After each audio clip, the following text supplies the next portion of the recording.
Next, we're going to hear from Dr. David Scher. Dr. Scher is an executive medical director at Blue Cross and Blue Shield of Michigan and also the medical director here in Ypsilanti, Michigan of the Corner Health Center. So he wears two hats. But today he's going to talk with us from his perspective in leading the patient-centered medical home efforts of Blue Cross and Blue Shield of Michigan. And as I said at the outset, it is the largest patient-centered medical home effort in the country, and we're delighted to have Dr. Scher with us.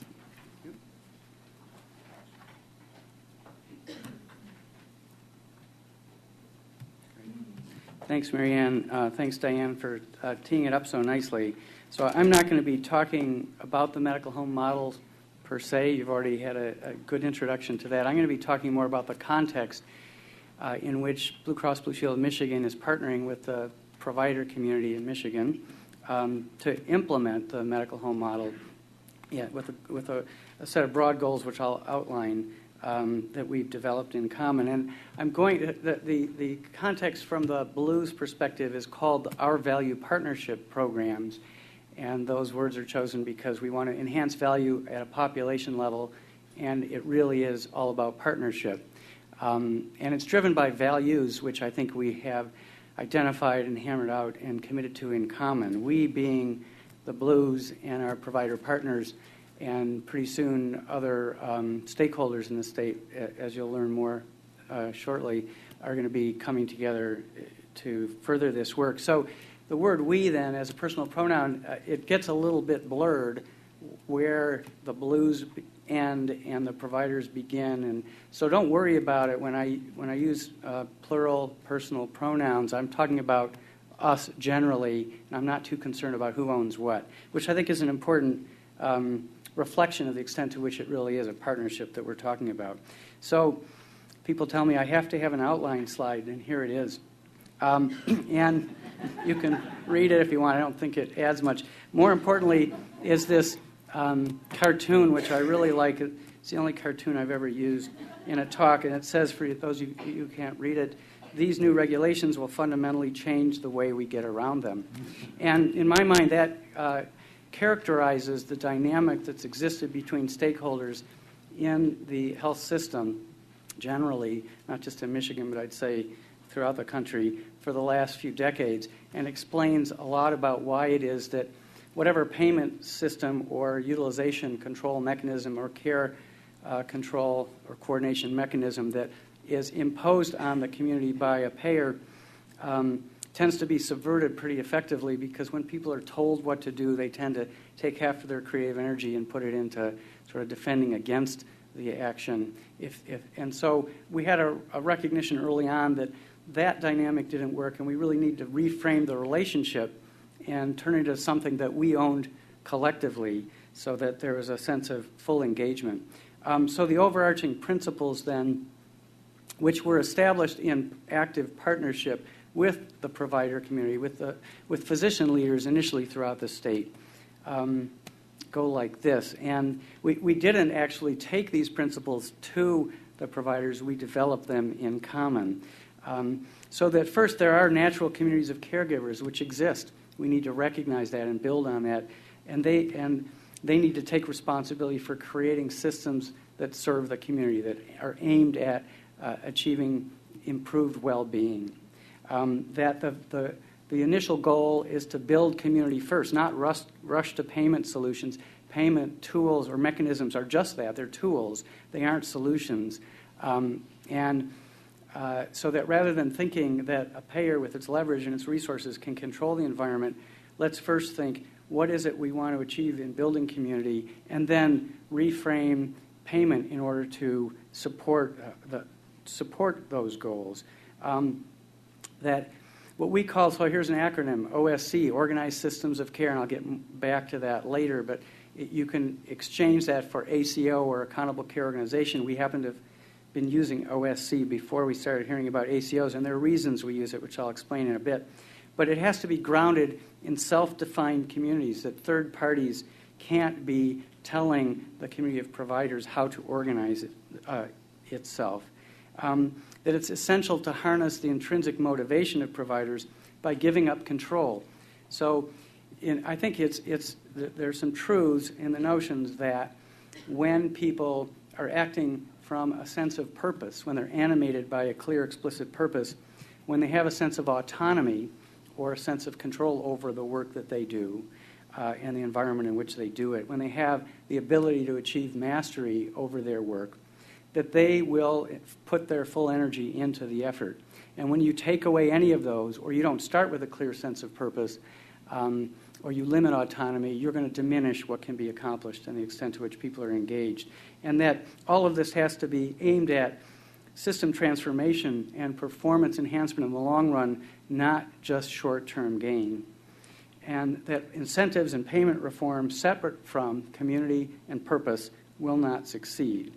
So in around 2003-04, we began the dialogue with the physician community through initially the State Medical Society. And one of the first learnings that came out of that dialogue was the notion that we shouldn't be trying to craft a set of expectations or incentives aimed at individual physicians, 20+ thousand of them in the state, that's the wrong frame of reference. Let's talk about community. Let's build community. There are physician organizations that exist in the state, most of them remnants of the managed care world of 10 to 15 years ago, existing now just to sort of establish contracts with health plans on behalf of groups of physicians, but have managed risk and managed care in the past and have the potential to do so again. And that also changes the frame of reference, so you're not micromanaging individual care or payment for individual care. You're able to focus on the population and on the health system that serves the population. So a way of both eliminating some of the methodological problems of measuring performance when you get down to the small n problems, measuring at individual levels, looking at a population level and performance at a group level, that washes away some of that problem, washes away some adverse selection problems. But more importantly, it focuses attention on creating systems and the results of systems. And then specifically, once we started working with the physician organizations, identified the broad goals of developing shared information systems, shared processes of care, and shared responsibility for performance in terms of cost and quality at the population level. And then at the outset, we established the chronic care model, which is a progenitor of the patient-centered medical home model, as an organizing concept. How do we want to transform practice? And that was the model. And Diane did a nice job of explaining that, so I'm not going to speak to that. And that the systems designed based on the medical home model or guided by it should be responsive to the patient's and community's needs. So then the health plan role becomes transformed, and instead of controlling and engineering the provider community, our job becomes to convene and catalyze and to provide resources to support the development of infrastructure and process transformation, recognizing that the medical home doesn't come ready-made. You don't buy it out of the box, and that the idea that you just pay for practices to be medical homes and hope it works out is not founded or grounded in reality. So resources have to be directed to supporting that development. And then also a companion notion is the health plan then should be rewarding the results of these evolving systems at a population level in terms of both improvement in cost and quality outcomes, but also achievement of optimal, at least then current optimal results in terms of cost and quality at a population level. And that our approach to reimbursement should be designed based on that thinking and to support system transformation. Already mentioned the focus on population level performance rewarding, but we do share data with the physician organizations, not just at the population level, but also at the office or practice level and the individual provider level and the individual patient level, the latter levels being to support the ability of the provider organization and its constituent practices to know who their patients are and to actively manage their needs, both at the point of service and proactively over time and across settings, while leaving the management of individual care to the physician organizations, but the accountability for it at the population or system level. The physician organization then has a very specific role. For one thing, an individual practice doesn't get enough resources to aggregate what's needed to transform their own system, let alone have much of a clue about how to do it but a nicely organized community of caregivers does have the wherewithal to achieve that or move forward. So first, the physician organization collaborates as an equal partner in crafting the vision, which I've outlined. There's a collaborative environment in which we are working as a community. In fact, tomorrow is a quarterly meeting of the Physician Group Incentive Program, Physician Organization Leaders in the Blues, where I think the registration is over 270 people coming together for a day to share learning and best practices and struggles as they work towards implementing this vision. There are common interest groups of members of these physician organizations, administrative and physician leaders who come together to talk about what's working and what's not. There are initiatives in the incentive program, which I'll describe in a minute, that are supported actively through leadership groups drawn from the physician organization community. And then there are regional learning collaboratives that have grown out of this incentive program effort, where groups of physician organizations come together in a structured way to catalyze the learning about medical home practice and systems and the implementation of them. The physician organization is responsible for animating physician members, for deploying new systems of care, and working with their individual members, the practices, to both examine and optimize practice. So the Physician Group Incentive Program, called PGIP, we couldn't come up with a better acronym, I apologize, now has about 8,000 physicians, 5,000 of whom are PCPs, and growing rapidly because in the next year and a half we're going to include essentially all willing specialists in these physician organizations as well.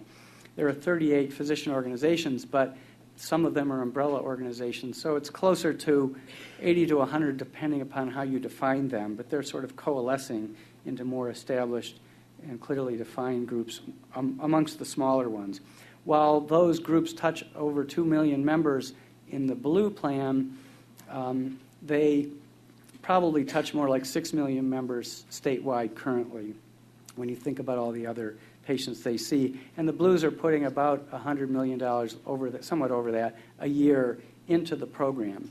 So this is a busy slide, and I'm just going to use it to get across a couple of ideas. So PGIP is organized by initiatives, and the physician organizations choose which initiatives to join based on what they are animated to do, driven or guided by their current state of evolution. There's a lot of variation in these organizations. What they're able and willing and inspired to do varies. So we're not trying to dictate, we're trying to give opportunity. And so this is not a complete listing of the initiatives, but it'll give you a clue about how it's organized. So to go through these categories 1 through 5, the first are a set of initiatives to support the development of new physician organizations, recognizing they don't come ready-made out of the box either. So developing organizational structure, leadership, information systems, and analytic capacity, care management capacity. We provide resources for them to get a leg up on those challenges. We have some condition-specific initiatives, not many, and those over time will get incorporated into the work with the primary care folks. We have some service-focused initiatives, so this is where we get into the population-level assessment of use and cost. And the usual suspects, again, this is just a set of examples. And then categories 4 and 5 are the heart of the care system. So some of them being information technology and some of them being care processes. But these are basically the domains of function of the patient-centered medical home model. And in partnership with the provider organizations, we've both identified those 12 domains, but also developed a set of interpretive guidelines, and send me a message if you want them because they're kind of exciting reading, describing about 130 core capabilities within those domains. I meant that. And so the organizations decide which of these capabilities they're ready to take on and which of the offices in their organizations are ready to implement these new capabilities. And some do it across the board and some do it in a few model clinics at first. They all do it the way they think best to do. And the more they take on in terms of these initiatives, the more they accomplish in terms of building capability and implementing it into routine practice, the more reward or money they get to support that. So it's all titrated to what they're capable of doing and inspired to do. And also makes it possible for them to build capacity without waiting for the money to come one day in the future.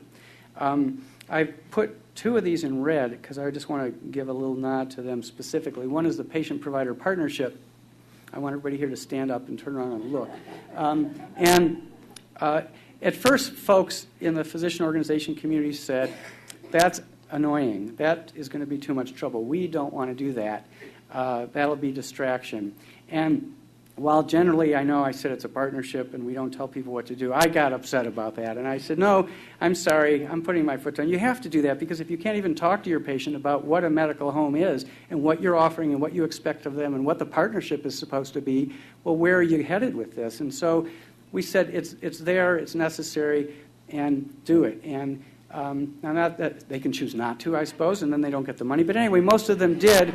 And it turned out that they found it really compelling and exciting because it really changed the dynamic within the office, within the team. People got excited. Wow, we really are doing something special and new. We aren't just getting money to help us survive. And with the patients and the provider team, the dialogue changed, and it was really uplifting for everybody, and it matters a lot. So there is something special at the heart of this that I think is going to make a big difference. The second one is this lean thinking clinic reengineering professional collaborative quality improvement project. And so Chris Wise is leading that, and there are other collaborative efforts that I mentioned, these regional learning collaboratives that have been spawned in part in response to that. But basically the idea is change management facilitation doesn't come naturally to healthcare providers, and you can't get there from here in terms of building the medical home without having some structure and methods for accomplishing change. And so we're bringing lean technique into the provider organizations through this collaborative process. And no time to go more into that, but it's quite exciting, and I think it's been a real important catalyst. So transforming reimbursement. So I'm dividing this simply into, at the physician organization level, remember catalyzing systemness, catalyzing infrastructure development. We're taking about $40 million a year, and starting in July, it's going to go up again by several million, to reward the infrastructure development that I just referred to, sort of structured by these initiative opportunities.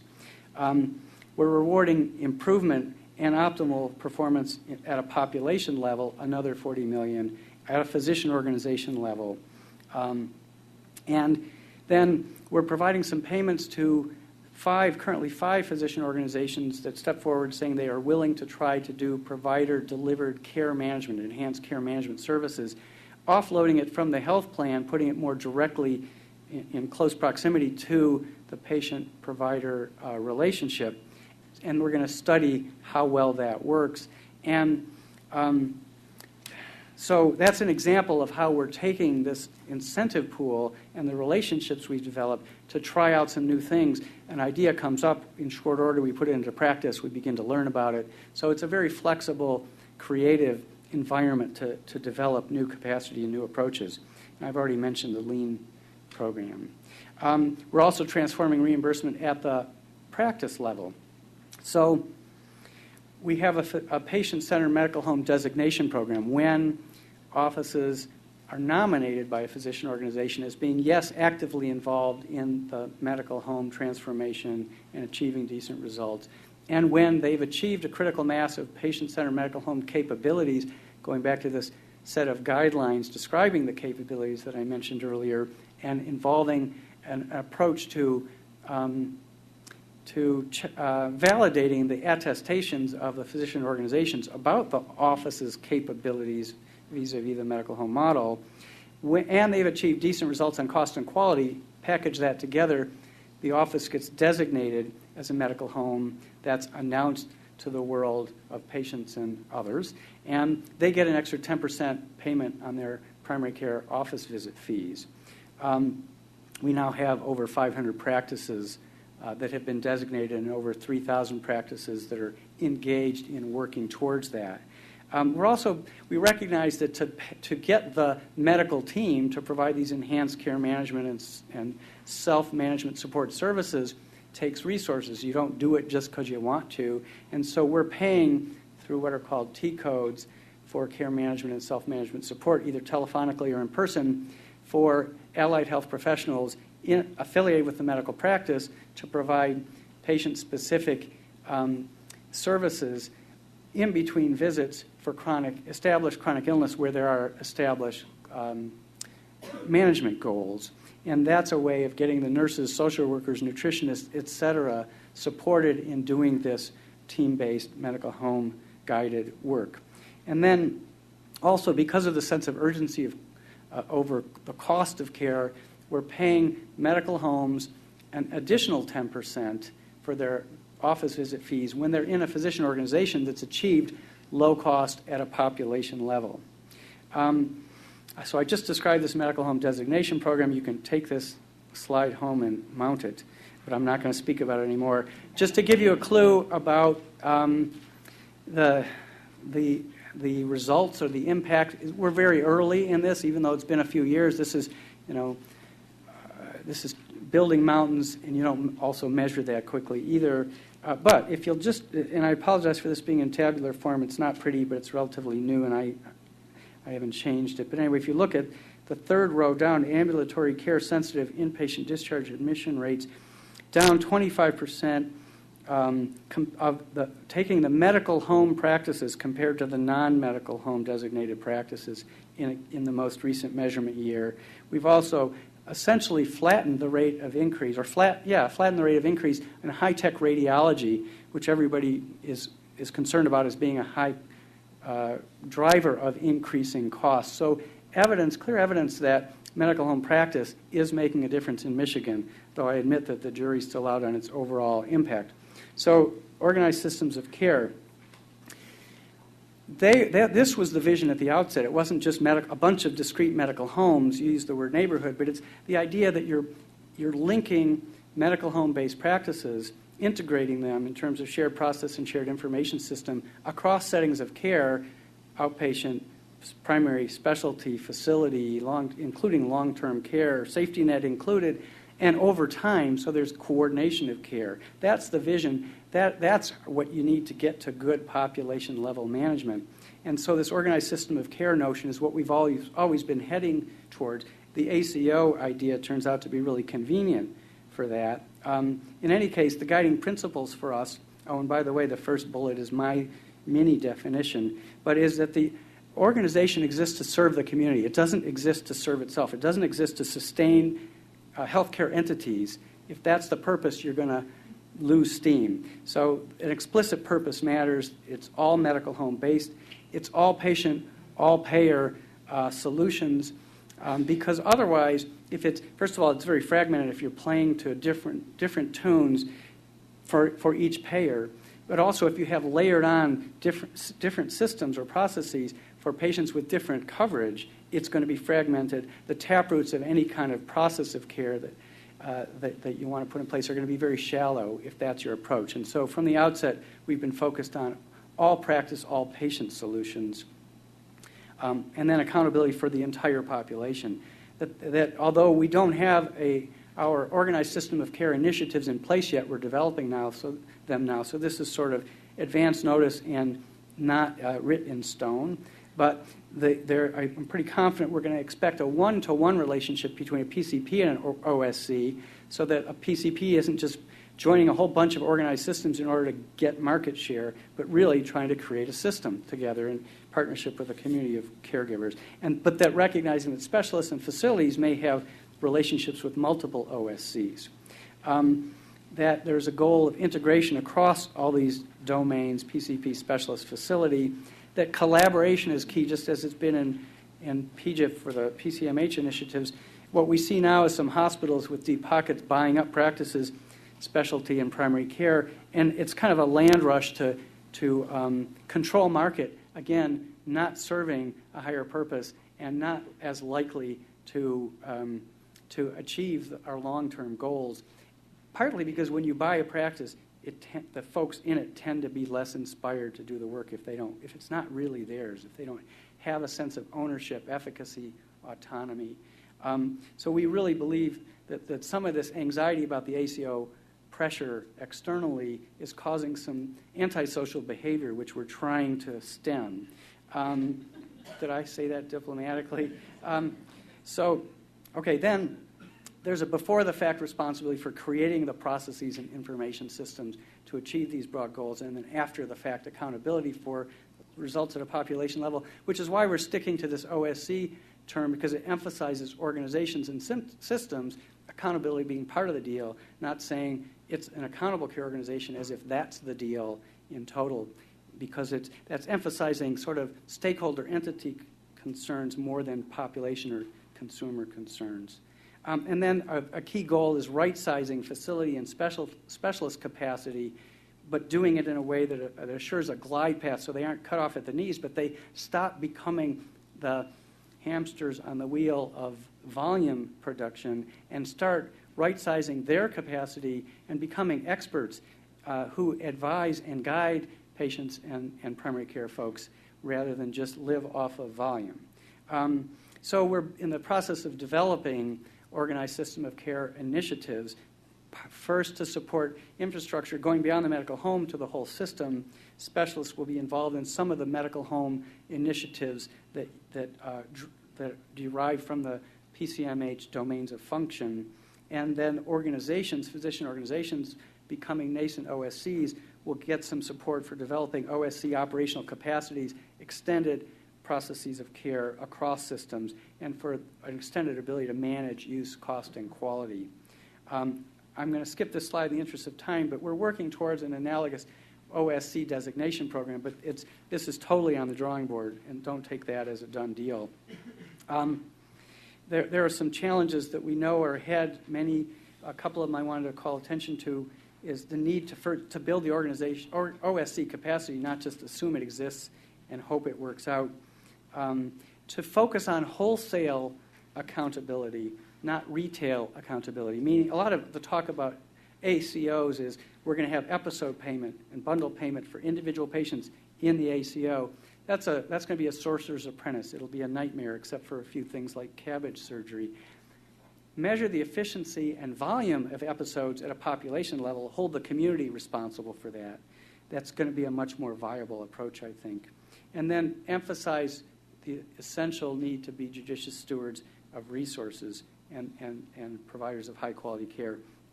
We need to get the facilities involved. This slide speaks to initial approaches to do that, but one way is they can become part of an organized system of care, but also we're developing population denominators for hospitals so they become accountable for population-level performance. So not just was the DRG efficient, but how many of those DRGs did they provide at the population level, where there's discretion involved, where there are ambulatory care sensitive condition admissions or readmissions for conditions where there's a potential to avoid them, or surgical procedures where there's elasticity in need. So this slide is just to show you that there is this timeline that actually is, and I think it speaks to Diane's point about linking the PCMH and ACO concepts. That's what we've been thinking all along. So PGIP starts out in 2004. We're working towards building medical homes. We got the OSCs involved conceptually, but it's all been there from the beginning. Right now, we're kind of at the Neanderthal stage. 2010, we're upright, and I know I'm repeating this, but no, deodorant is not developed yet. It's not pretty, but we're getting there. And then, in the interest of time, I'm not going to speak in any detail to the future development challenges, but patient-centered, so let's stop attributing patients to providers by claims data. Let's ask the patient. And so you want populations of patients to identify their medical home. You want insurance products where the system or community of care gets paid more if they deliver high value, where the patient gets to pay less if they go to a system that delivers high value, but all systems are able to get some support to build capacity and improve and deliver high value. So it's not based on winners and losers, but there's a recognition that when there's variation in value, it is linked to payment. So as much as I like outline slides, I like summary slides. If I haven't gotten my point across yet, too bad. Talk to me later. But it's written there. Thank you very much for your attention.